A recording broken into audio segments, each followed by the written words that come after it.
Welcome to SpaceDoc. I'm your SpaceDoc, Dr. James, and I have a PhD in planetary science. And I started this YouTube series to share my passion for space and also the Star Trek universe. So today we're going to have a look at the first issue in the brand new Fanhome Star Trek Starships diecast collection, which is the USS Titan NCC-80102-A, which was the hero ship from Star Trek Picard's third season. So I just received this last week. I subscribed to the collection right when it was first announced by Fanhome. I have an enormous collection of Eaglemoss models, so I was very sad when that company went out of business, but very excited that Fanhome has taken over the charge of making us ships from the new Star Trek series, and excited that they started off with the ship from Star Trek Picard because it's a really interesting one. So the box came. It looks very much like an Eaglemoss box. I actually appreciate how much more colorful this box is compared to the Eaglemoss boxes, which all had a pretty muted blue pattern. And I could imagine that having logos on more parts of the box might make it easier for those people who can keep all the boxes and store them somewhere. And it's always a challenge with these models, is not only do you end up collecting a lot of models, you end up collecting a lot of boxes if you want to keep things nice and safe in case you have to eventually pack up or move or resell them. So I have not yet opened this, and we're going to do it right here, right now.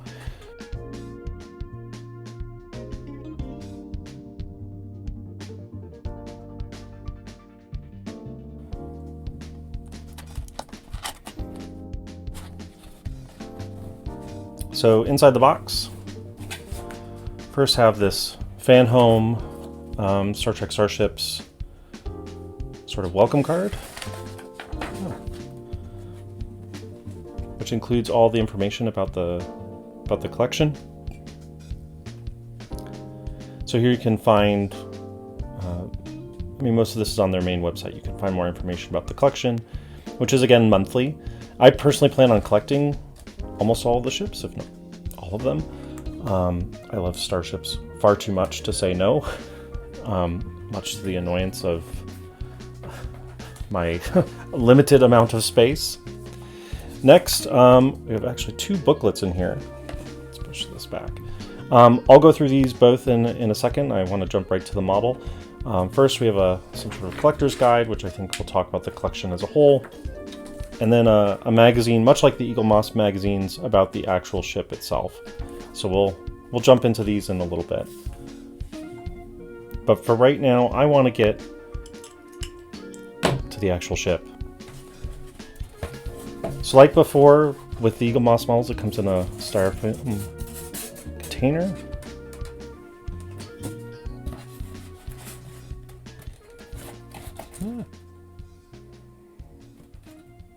First look is pretty impressive. Let's take out the stand, which is basically identical to the old Eaglemoss stands. I think it actually is identical. You can see an old one from the SpaceDoc in the background.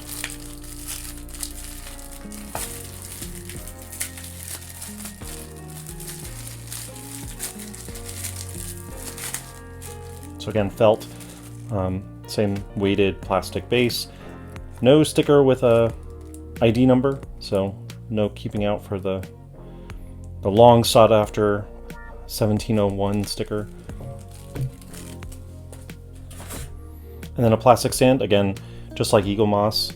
So transparent plastic stand that will clip into the bottom of the base. So it's kind of just like before, kind of tricky to stick that in there. So let's put that to the side and take out the ship.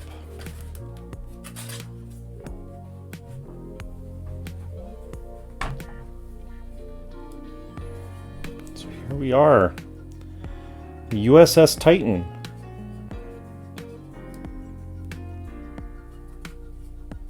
One of my favorite things about getting these ships, even if I'm not the fan of every single ship design, there's something about being able to hold it, see it up close, touch it. It often makes me appreciate the ships more than when I just see them on the television. And I think I was actually really looking forward to get this one, because I know the choice of this ship, the Neo Constitution or Constitution 3 class, which has an interesting design history, which I'm sure the magazine will talk about, and the choice of the USS Titan and the Titan A in particular, led to a lot of discussion for Picard Season 3. But yeah, so I didn't know if I liked the ship, if I liked the styling of it on screen. I think it's grown on me, but it's one of the reasons I was really excited to get this model and really hold it, because that does tend to change my opinion. So let's kind of walk through this. Let's see. Plastic bottom of the primary hull and secondary hull. The metal is, I believe, the top portion of the main saucer. Yeah, well, why don't we just work our way from top down? So there's no real Aztecing on this. It's kind of got like a gray weathered pattern across most of the hull. Lots of really intricate markings etched in, so textured panels and the like. The logo, the name of the ship and the registry look nice and crisp, nicely aligned. It's nice seeing some very dark blacks. Sometimes they get muted as grays on some of these models.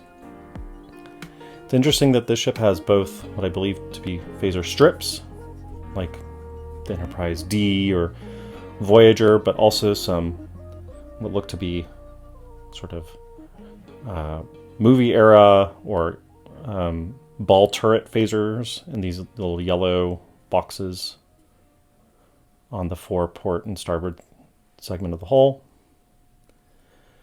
Got some nice thrusters in orange at the edge of the saucer. These yellow rectangular patterns are probably transporter emitters. That's a shape that was common on many of the TNG era ships.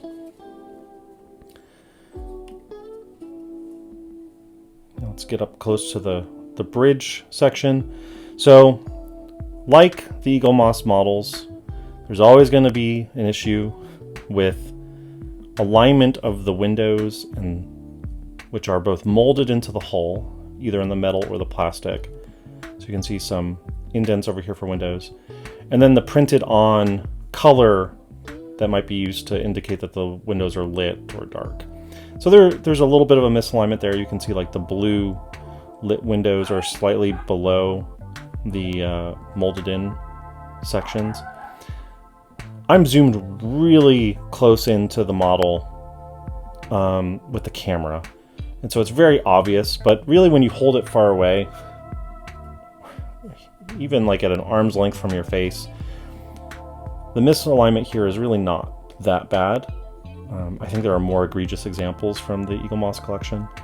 Hopefully this, even if it's something that they can't completely remedy, hopefully they keep a good job and don't do anything too bad. There is a lot of nice molded detail up on the top section of near the bridge. Nice printed in white. So saucer dome. Was curious. I'm trying to see if I can. There's a notable scene in Picard Season 3 where they actually open up the view screen as an emergency exit, like door into space. Had some printing there, like some red markings around it. Don't see those there. I'm not too hurt that they're not there. There's still a lot of textured rectangular paneling up there, which is really nice. You can see down here some of these larger windows. They're pretty well aligned, the blue with the molded window pattern.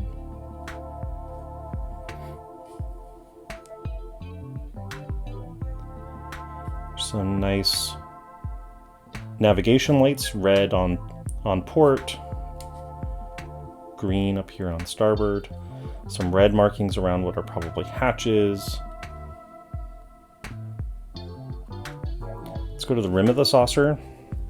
So one of the things that kind of irked me with the Titan A was, so it was based on a a fan model, a Bill Krause model for the Shangri-La, which is a really beautiful model, but it's sort of scaled to the motion picture Enterprise refit or the Enterprise A.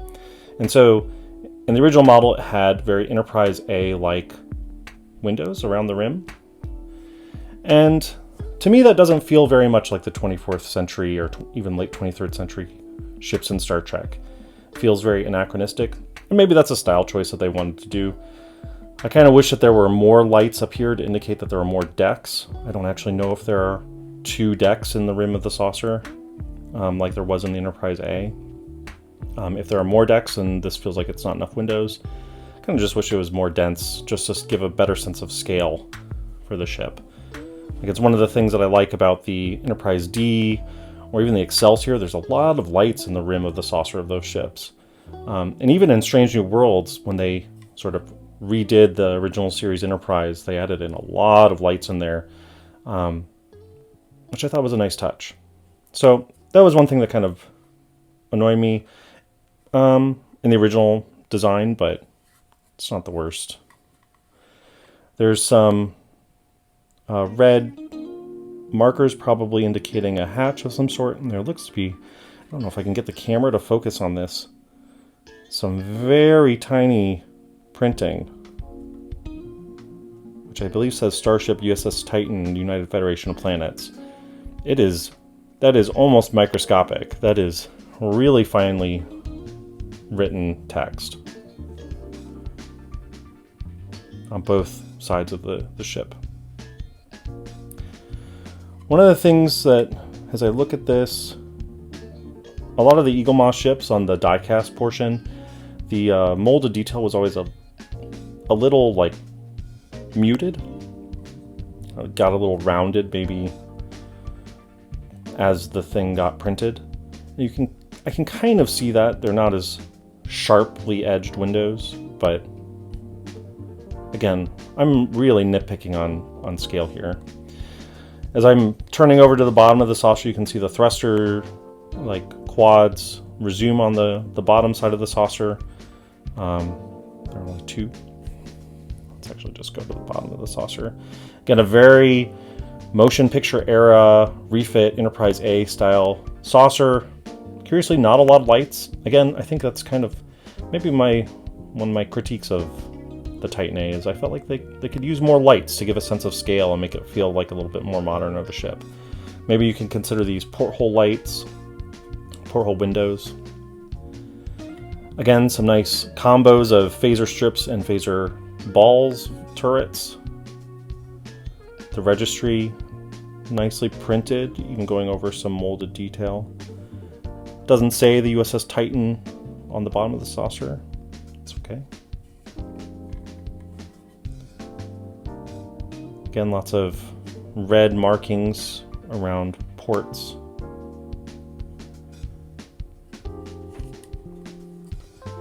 Let's go to the back of the saucer. So we have some insets for the various impulse engines. There are a lot. So there's these very thin gray cutout regions that kind of remind me of like the NX-01. They have a thin orange, looks to be painted impulse strip in there. Back, I'm actually going to turn it upside down so it's easier to see. You can see these larger impulse engines. They are painted orange. They're not transparent. They're not like a inset clear plastic. It's just a painted orange, which I think is totally fine. Often when the Eaglemoss ships would put like red colored plastic in there, since it's inset so far into the ship, they just look really dark. So this does give it a little bit more of a dynamic, bright color.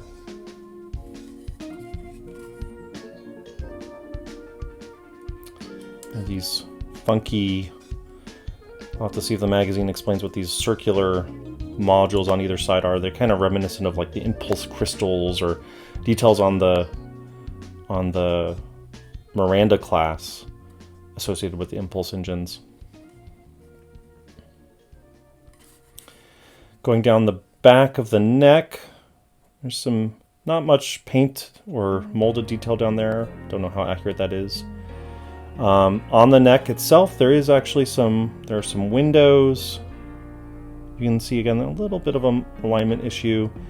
There's a docking hatch surrounded in a red paint indicator over there. Now we're on to the secondary hull. Let's go right to the deflector. Again, I'm going to turn it upside down so the light catches it nicely.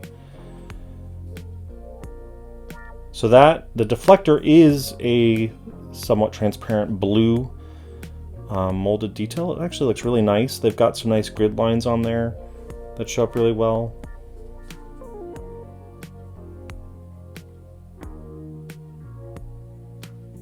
Yeah, that's pretty good. Deflector dishes are one of the things that often don't always come across in these models, or that maybe because of the geometry of a lot of the Star Trek ships, they're kind of hard to replicate. There's an interesting sort of grid pattern on the secondary hull, sort of encasing the deflector dish. This sort of boat hull shape is nice, very aerodynamic looking. There is the very classic Federation red swooshy pinstripe with a gold, looks to be a delta on the front end. The yellow is a little hard to see there, but the red looks really nice.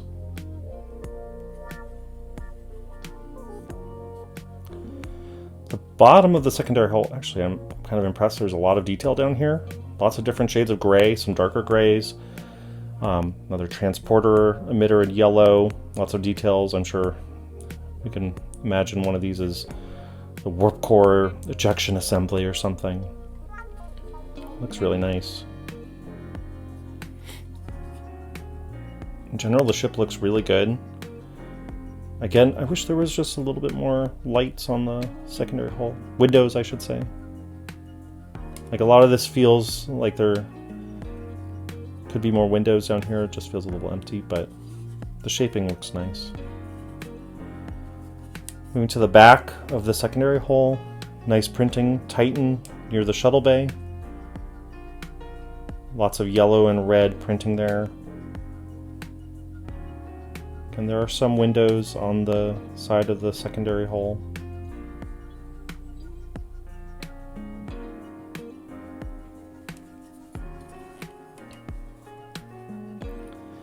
Now to the nacelle pylons. Again, nice swooping shape, lots of grays, lots of fine printing. They look pretty good. Let's get to the nacelles. Now the classic Star Trek model challenge is, are the nacelles parallel? And it's going to be hard for me to really do this well on camera, but you know, by eye it looks like these are pretty darn parallel. Maybe I can convince myself that there's a slight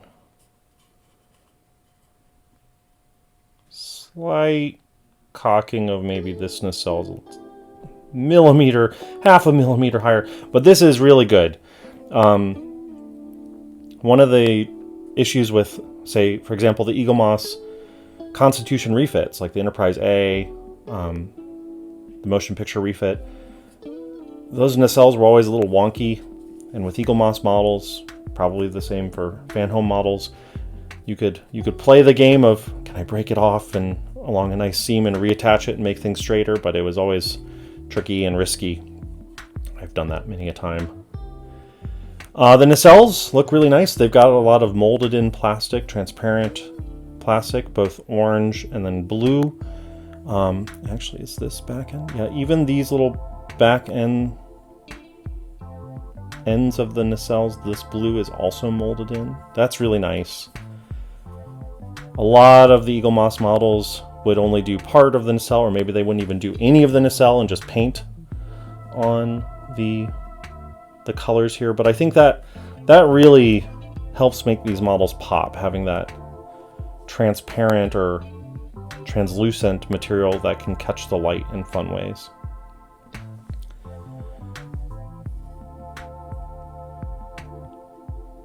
Yeah, the nacelles look really nice.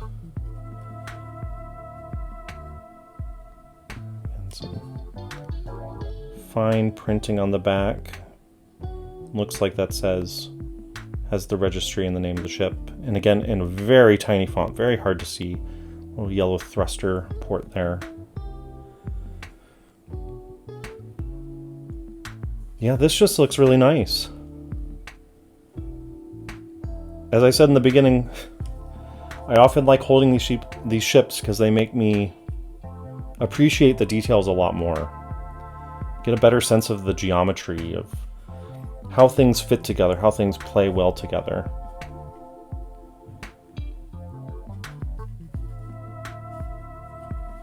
Maybe I still would have preferred if it was the Luna class Titan in the final season of Picard season 3, but this Titan looks really nice. I am looking forward to getting the slightly larger USS Enterprise G, which will be one of the specials of this collection down the line, which will be a little bit bigger than this model, but probably very similar, right?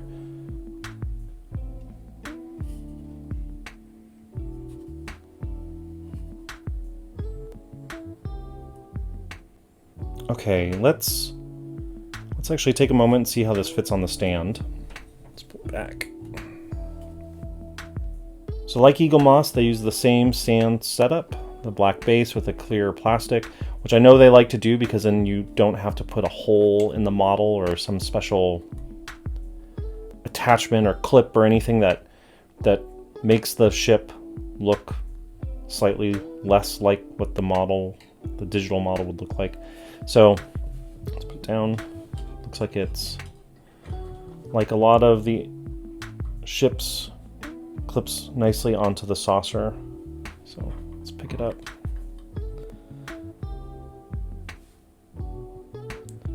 So that looks pretty good. It has a nice upward tilt rake. So this looks like I would feel pretty confident that this is not going to just tip forward out of the stand like a lot of the Eaglemoss models do.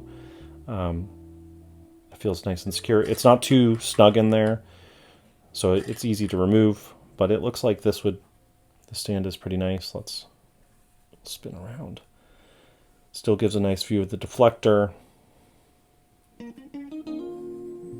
Clips over those sort of outboard impulse engines, which I think is totally fine. Yeah, that looks great. And I want to give folks a sense of scale for this model. Let's actually do it in a nice quantitative way first. Let's take it off the stand. So the ship is, something like 8.5 inches or 21 centimeters long. Maybe 4-ish inches across, about 10 centimeters. And these ships, pretty thin, maybe 1.5 inches tall, maybe 4 centimeters tall. Very flat ship, which is very common in the modern era of Star Trek ships, except for maybe lower decks. But so that's the physical size, but I often find it's way more intuitive to put this next to scale of something you might have in your collection. Throughout my review, since I'm named after SpaceDoc, I'll probably always have my nice little micro machine SpaceDoc and also the larger Eaglemoss SpaceDoc in the background. But let's compare it to some more appropriate ships. First, I have to do the comparison to the original USS Titan 80102, no bloody A, B, C, or D. This one is the version from Eaglemoss from Star Trek Lower Decks. So it has a very unique paint scheme, very vibrant color palette, which I actually really love how they did this, both in the show. Star Trek Lower Decks. Go watch Star Trek Lower Decks if you haven't. It's fantastic. And I think Eaglemoss did a really nice job capturing that sort of animated, bold color palette in their physical model. I have the smaller original gray USS Titan, and Fanhome is apparently going to also do an original Titan later on the run as well, so we'll have to compare then. But these are actually sort of almost the same length. The lower decks Titan is maybe a hair longer. Let's put these face to face. Really won't work very well on this aspect ratio. About the same height, about the same width. So these are actually pretty comparable. So if you have the original lower decks Titan, it does feel a bit bulkier. The saucer is definitely bigger. Just the overall dimensions and shape of this ship contribute to it feeling a little bit heftier, but in terms of the bounding box enclosing these ships, they're pretty comparable. So they might look nice together on a shelf somewhere. But this is a good example of, I talked earlier about how it's really nice that on the original, on the Picard Season 3 Titan from Fanhome, the nacelles included molded plastic for all parts of the nacelles, and then painted impulse engines.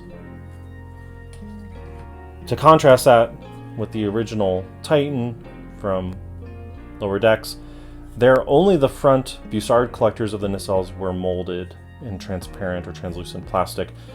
This blue here is pretty obviously painted. The the impulse engines were painted, and I feel like, you know, maybe for the I was gonna say maybe with the geometry of the nacelle, having transparent plastic would just make this look too dark because light couldn't pass through. But I think they could have done that. Would have looked nice. But just to show you an example of how not all the Federation ships from these collections have the same choices of molding. So I really do appreciate the way that they did it on the Fanhome Titan A. So that's the two Titans I have handy. Actually, the smaller one is in my science office. But let's bring out a couple other ships to really amp up this collection. As I mentioned, the Titan A is really, the style really comes from a fan model developed to fit into the era of the motion picture, maybe even the Lost era, sort of the time period that covers the first 6 Star Trek movies and things before Star Trek Next Generation. So it makes sense in my mind to bring out the refit Enterprise A as a comparison. Funnily enough, I set these right next to each other, and you can see that the Enterprise A already is standing much taller. This is the XL Enterprise A from Eaglemoss, which, like many Eaglemoss models, there are issues with all of them. This one is kind of noticeable for having the wrong bridge dome, having some details that are wrong around the rim of the saucer, but in general this looks really nice. This is an XL, so it's quite big, and it is definitely bigger than the first issue USS Titan A from Fanhome. So you can see it's hard to even get them on the same field of view of the camera. The Enterprise A refit is notably longer. It feels a lot heavier. There's a lot more metal in this model than there is in this one. It feels more massive. This ship is taller. But you know, I'm actually glad that Fanhome went with this sort of what would have been the special or the Discovery collection size of ships. I think it's a nice balance between having something big and with a lot of detail, but not so big like the XLs that they just take over your entire bookshelf.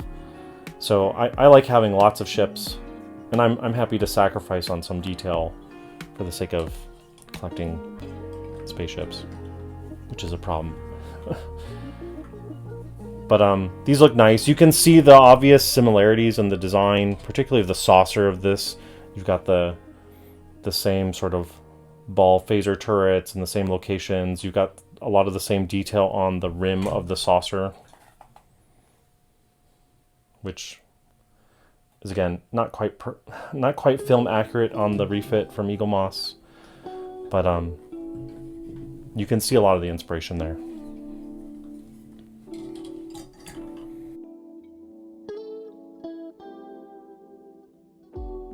Now these are all the Enterprise A and the original Titan. They're quite large models. I thought it'd be useful to bring out some of the smaller models from Eaglemoss. This is, again, the refit, but this was their regular size. So this one is quite small, quite light.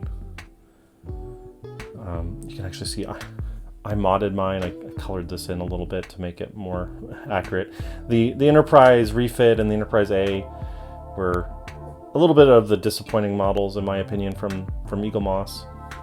They suffered from alignment issues with the nacelles and the like. But again, you can see that the Fanhome models are noticeably larger.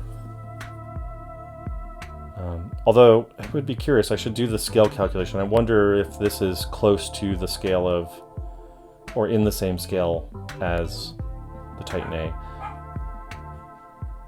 It's probably not too far off.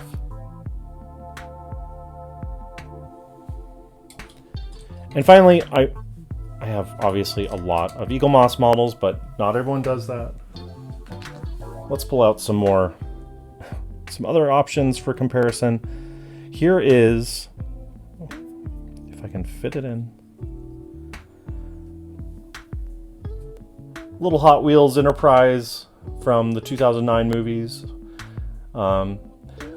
Pretty scant in detail, but this is tiny. So if you have one of these around, it's about the same size as a lot of the Micro Machines. And then also, maybe this warrants a review in the future. This is the Hallmark Enterprise refit that was released not too long ago. It's a pretty nice model. Lights up.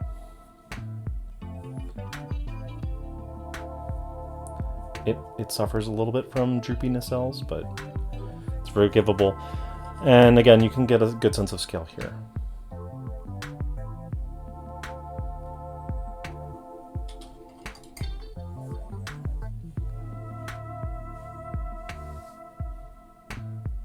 Now that we've done this perhaps overly exhaustive comparison and scale, let's actually jump back and look at some of these magazines that came with the ship.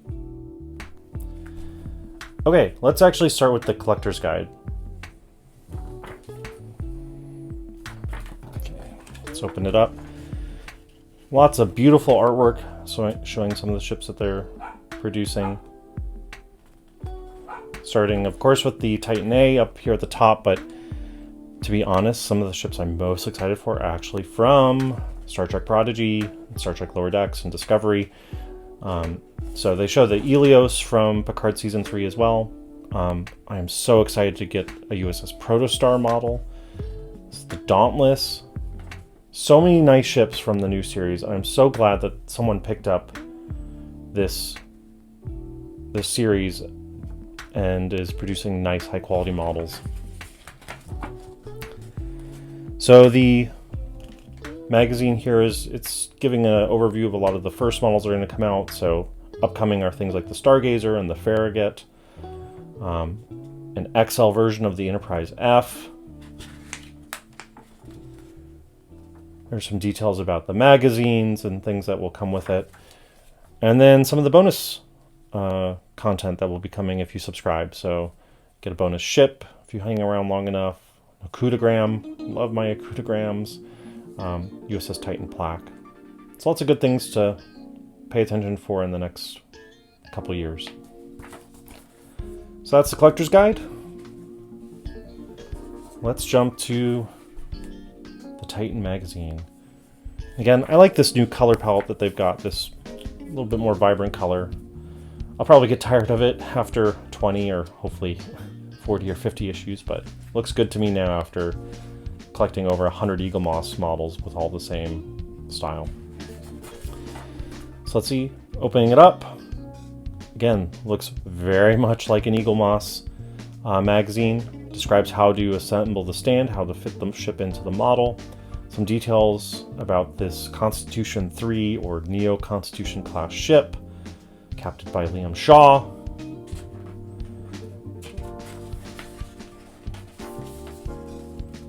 So lots of great details about this, which is particularly nice since this show is relatively recent. Get a little bit more of the backstory. This looks to be talking about what happens in Star Trek Picard Season 3.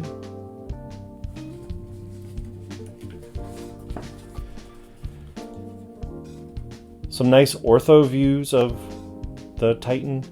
I do wish that they labeled some things on here, like pointed out where phasers and torpedoes and impulse engines, etc. are. I always like seeing all the little in-universe technical details that people like the production designers put thought into developing. So I wish there was a little bit more of that.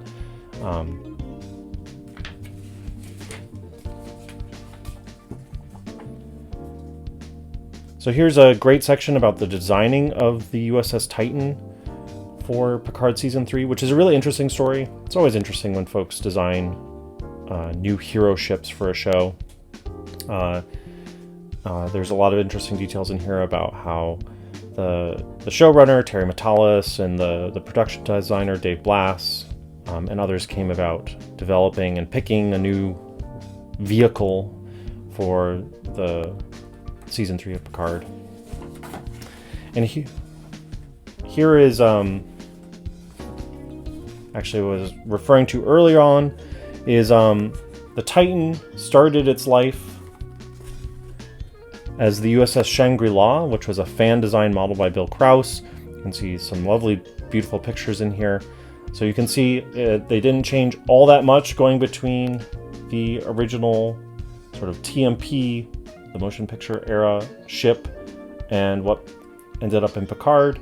They obviously changed the nacelles. They swapped the TMP era nacelles out for the Stargazer nacelles. They removed this interesting 3-photon torpedo launcher at the front. They changed the scale of things.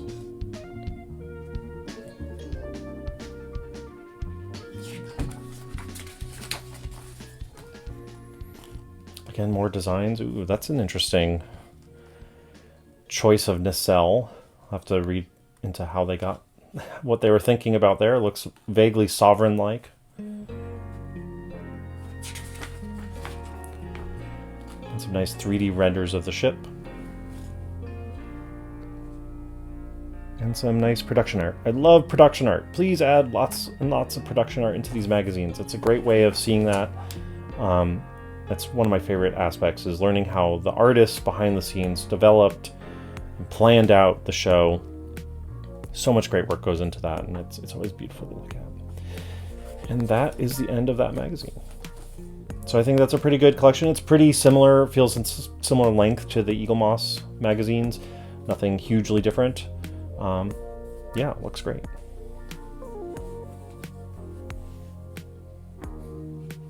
Don't run away, SpaceDoc.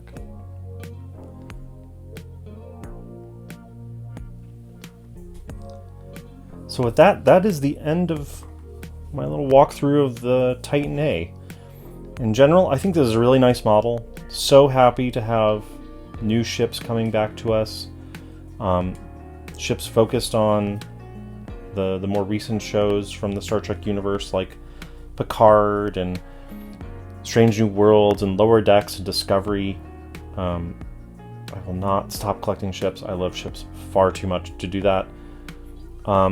In general, the Titan, I think, is a great first start. This model looks really good.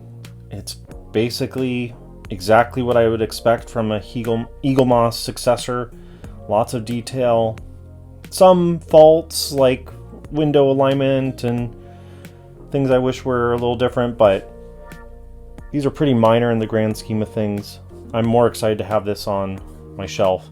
And it does make me like this design a lot more, having it in person. It's just a nice little ship. I'm very much looking forward to the next issues from this collection, and can't wait to build up my little Star Trek universe fleet. So with that, I'm going to call it for this episode. Thank you for watching SpaceDoc Reviews. I'll continue reviewing the Fanhome models as they're released, but I'm also planning on reviewing other Star Trek and space-related toys and models and merch. So if there are things out there that you are interested in me reviewing, please throw a comment in down below. And also let me know what you like or didn't like about this video. This is an experiment for me. I thought I'd share my love for these models, the joy I get looking over the technical details, holding them. So much fun for me. And if there's things that you thought worked or didn't work, please let me know. Do like and subscribe and the usual YouTube things. That will help me know that you want me to keep making these videos. But with that, thank you very much. Live long and prosper.